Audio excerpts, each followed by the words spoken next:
નમસ્કાર, આપ જોઈ રહ્યા છો સ્પાર્ક ટુડે ન્યૂઝ. નવસારીના બિલીમોરા સોમનાથ મહાદેવ મંદિરે ભરાયેલો મેળો, જેમાં શ્રાવણના અંતિમ સોમવારની પૂર્વ રાત્રિએ 50 ફૂટ ઊંચા ટાવરની રાઈડ અચાનક તૂટી પડી. આ ટાવર રાઈડ તૂટી પડતા રાઈડમાં સવાર 10માંથી 5 ગંભીર રીતે ઘવાયા, જેમને નજીકની હોસ્પિટલમાં સારવાર માટે ખસેડવામાં આવ્યા.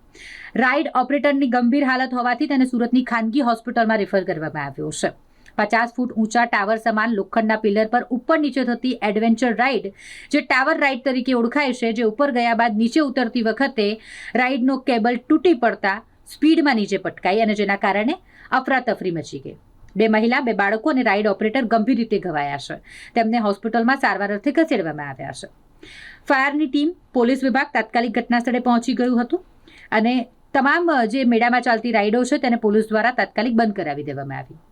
સોમનાથ મહાદેવ મંદિર પરિસરમાં મેળામાં ટાવર રાઈડ તૂટી પડતા મેળા અને એમાં આવેલી રાઇડ્સની સુરક્ષા મુદ્દે અનેક સવાલો ઊભા થયા છે. સામાન્ય રીતે મેળાની મંજૂરી જિલ્લા કલેક્ટર કચેરીના મનોરંજન વિભાગમાંથી લેવાની હોય છે, જેમાં પણ રાજ્ય સરકારની એસઓપી પ્રમાણે નિયમોનું પાલન થયું છે કે કેમ જેવા સવાલો લોકમુખે ચર્ચાઈ રહ્યા છે. ત્યારે નિયમોનું પાલન થયું કે રાઇડ્સની યોગ્ય ચકાસણી કર્યા બાદ શરૂ કરવામાં આવી કે પછી નિયમો નેવે મૂકીને રાઇડ ચાલતી હતી, એ તમામ મુદ્દે તપાસ વહીવટી વિભાગ દ્વારા કરવામાં આવે એવી લાગણી પ્રવર્તી રહી છે. આ બનાવ કાલે રાતનો બનાવ છે અને આ બનાવની અંદર 4 ને ઈજા પામી છે. 2 બાળકો છે, 2 બહેનો છે અને એક એ લોકોનો યાંત્રિક છે. કુલ મળીને 5 જણા છે. જે યાંત્રિક માણસ એ લોકોનો હતો ચલાવનાર, એને વધારે ઈજા થતાં સુરત ખસેડવામાં આવેલો છે. અત્યારે ગુપ્તા હોસ્પિટલની અંદર 4 જણા, જે 4 ઈજા પામનારો છે, એ લોકો અત્યારે સારવાર હેઠળ છે, પણ એ લોકો ડૉક્ટરના અભિપ્રાય મુજબ ભયમુક્ત છે, ઓબ્ઝર્વરમાં રાખવામાં આવ્યા છે. એમને જે બધી પરમિશનો, એમનું એવું કહેવું છે કે પરમિશનો લીધેલી હતી અને બિલીમોરા નગરપાલિકાની પણ એક પરમિશન આવે છે, જે નગરપાલિકાએ પરમિશન બને ત્યાં સુધી આપેલી જ છે.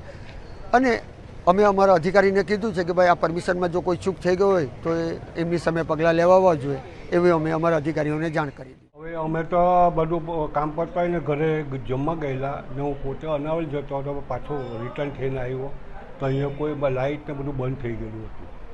પછી આગળની અમને કોઈ જાણ નથી.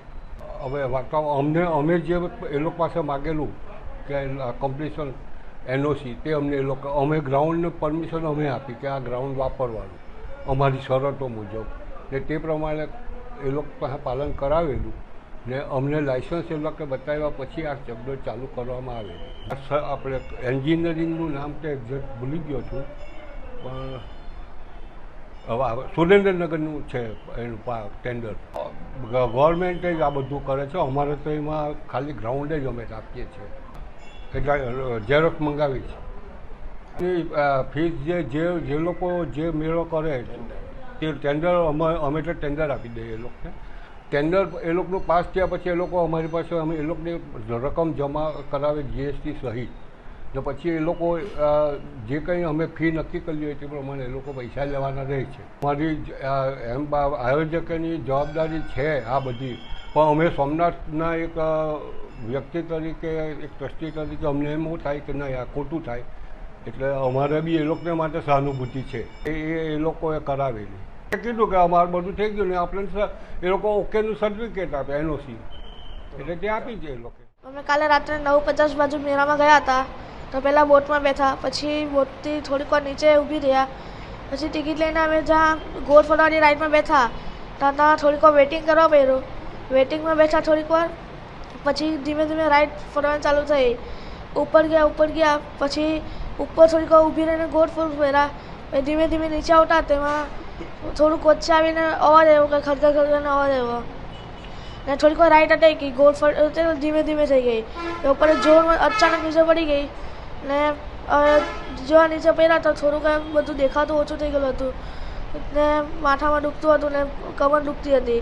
2 ભાઈ લોકો આવ્યા ને એમને ઉચકીને ત્યાં હિંચકા બેસાડ્યા. પછી હમણાં સારું છે. મને થોડુંક બધામાં પેઇન થતો છે અને ચેસ્ટમાં થોડુંક પેઇન થતો છે. નવસારી જિલ્લાના બિલીમોરા ની અંદર સોમનાથ મંદિર પરિસરની અંદર સોમનાથ મેળાના શ્રાવણ મહિનાનો જે મેળો ચાલી રહ્યો છે, જેની અંદર 7 રાઈડની મેળાની અંદર જે મંજૂરી હતી, તેમાંની એક રાઈડ ટાવર રાઈડ કે જે ગઈકાલે 10:30 વાગ્યાની આસપાસ અડધેથી નીચે પટકાઈ ગયેલી 20 ફૂટથી નીચે પટકાઈ ગયેલી, જેની અંદર પ્રાથમિક તપાસ દરમિયાન 32 સીટની આ રાઈડ હતી, જેની અંદર 8 થી 9 જણા બેઠેલા હતા, જેમાં 4 જણાને ત્યાં જે લોકલ રહેવાસી હતા, જેમાં 2 મહિલા અને 2 બાળકો અને ઈજાઓ થયેલી, જેને તાત્કાલિક બિલીમોરામાં એડમિટ કરવામાં આવેલા. પોલીસ તાત્કાલિક પહોંચી ગયેલી, સ્ટેમ્પીડ અને એનું ધ્યાન રાખી, બીજા હતાહત ન થાય એનું પણ ધ્યાન રાખેલું.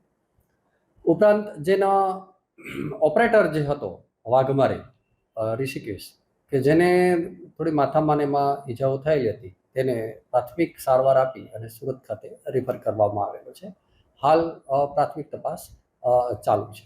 એ બાબતે અત્યારે તપાસ કરી રહ્યા છીએ. એને પરમિશન એમને 8/8 થી 23/8 સુધીની મંજૂરી 7 રાઈડ સાથેની આપવામાં આવેલી. હાલ જે મેળો જે છે, જે 7 રાઈડ જે છે, એ 7 રાઈડ સિવાય જે સોમનાથ દાદાનું મંદિર જે છે, મંદિરમાં દર્શનાર્થીઓને એની ભીડ આજે પણ ચાલુ હતી. આજે શ્રાવણ મહિનાનો છેલ્લો સોમવાર છે, ત્યાં પણ આજે મંદિરમાં ભીડ ને એવું હતું જ, અને યોગ્ય પોલીસ બંદોબસ્ત જાળવેલ છે. અમારું કામ જે છે તે તપાસ અમે કે આ બનાવમાં કયા કારણોસર બનેલ છે એનું ઇન્વેસ્ટિગેશન પોલીસ ડિપાર્ટમેન્ટ દ્વારા હાલ પ્રાથમિક જાણવાજોગ દાખલ કરી અને આગળની કાર્યવાહી કરેલ છે.